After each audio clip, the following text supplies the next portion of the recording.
విశాల్ కథానాయకుడిగా నటించిన తమిళ అనువాద చిత్రం మదగజరాజ ఈ రోజు విడుదలైంది. సుందర్ సి దర్శకత్వంలో రూపొందిన ఈ సినిమాలో అంజలి, వరలక్ష్మి, శరత్ కుమార్ హీరోయిన్లుగా నటించారు. ఈ సినిమా గురించి చెప్పాల్సి వస్తే ముందు ఈ సినిమా నేపథ్యం అవన్నీ చెప్పాల్సి వస్తుంది. 12 ఏళ్ల క్రితం ఈ సినిమా పూర్తయింది. అప్పుడే విడుదల కావాల్సింది. అయితే నిర్మాతలకు, ఫైనాన్షియర్లకు వేరే వాళ్ళతో ఎవరితో గొడవలై ఈ సినిమా కోర్టు మెట్లెక్కింది. కోర్టులో వాద్యాలు ఆడిన తర్వాత 12 ఏళ్ల తర్వాత అన్ని సెటిల్మెంట్ అయినాయి. సెటిల్మెంట్ అయ్యి సినిమాను విడుదల చేయడానికి ప్రమోషన్ స్టార్ట్ చేశారు. ఆ టైంలో ఏం జరిగిందంటే సినిమా ప్రమోషన్ టైంలో విశాల్ ఆరోగ్యం బాగాలేకపోయినా కూడా ప్రమోషన్ కోసం వచ్చాడు. వస్తే ఈ సినిమా గురించి కాకుండా విశాల్ ఆరోగ్యం గురించి అంతా ట్రోలింగ్ జరిగింది అనమాట. అతని గురించి ఎక్కువ మాట్లాడుకున్నారు. ఆయన ఆ జబ్బు ఉందని, ఈ జబ్బు ఉంది, ఈ జబ్బు ఉంది, ఆ జబ్బు.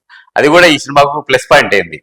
అంటే విశాల్ నటించిన ఈ సినిమా మదగజరాజ సినిమా పబ్లిసిటీ కోసం అతను వచ్చాడు అనేది బాగా ప్రచారం జరిగి ఈ సినిమాకు మంచి ప్రచారం వచ్చింది. ఇటీవల ఈ సినిమా సంక్రాంతికి ఇక్కడ తమిళ్లో విడుదలై దాదాపు 50 కోట్లు ఆర్జించిందని సమాచారం. అయితే ఈ సినిమాలో నటించిన సత్యకృష్ణన్ అనే తెలుగు ఆర్టిస్టు మన చాలా సినిమాల్లో ఉంటుంది. ఆమె అప్పుడప్పుడు అడపదప్ప క్యారెక్టర్ లేస్తుంటే ఆమెను బాగా గుర్తుపెడతారు. ఆమె ఈ సినిమా అనువాద హక్కులు కొనుక్కొని తెలుగులో విడుదల చేసింది. ప్రస్తుతం ఈ రోజు విడుదలైన ఈ సినిమాకు మంచి రివ్యూస్ వచ్చినాయి. అందరూ అన్ని సైట్లలో కూడా మంచి రివ్యూస్ ఇచ్చారు. సినిమా గురించి చెప్పాల్సి వస్తే ఇది దర్శకుడి ప్రతిభనే. 12 ఏళ్ళు అంటే 12 ఏళ్లకు ఎంత సాంకేతికంగా, కథాపరంగా, కామెడీ పరంగా ఎన్నో developments వచ్చింటాయి.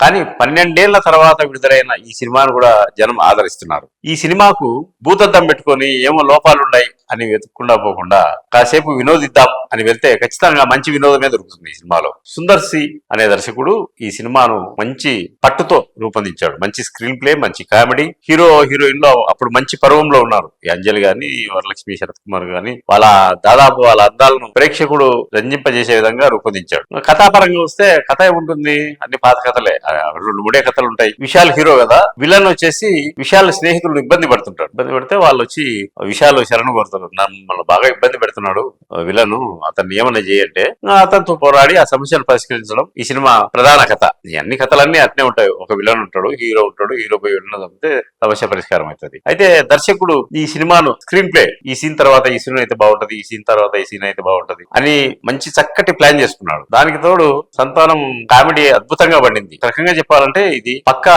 Comedy with commercial cinema. కాబట్టి ఈ సినిమాను ప్రేక్షకులు ఆదరిస్తున్నారు. 12 ఏళ్ల క్రితం అప్పుడు మంచి విషయాలు కూడా మంచి వయసులో ఉన్నాడు, మంచి లేలేతగా, మంచి దేహదారుఢ్యంతో. ఇప్పుడు పందెం కోడి ఆ సినిమాలన్నీ బాగా హిట్ అయినాయి కదా. ఆ కాలంలో రూపొందిన ఈ సినిమా 12 ఏళ్ల తర్వాత విడుదలై మంచి విజయాన్ని సాధించడం శుభ పరిణామం.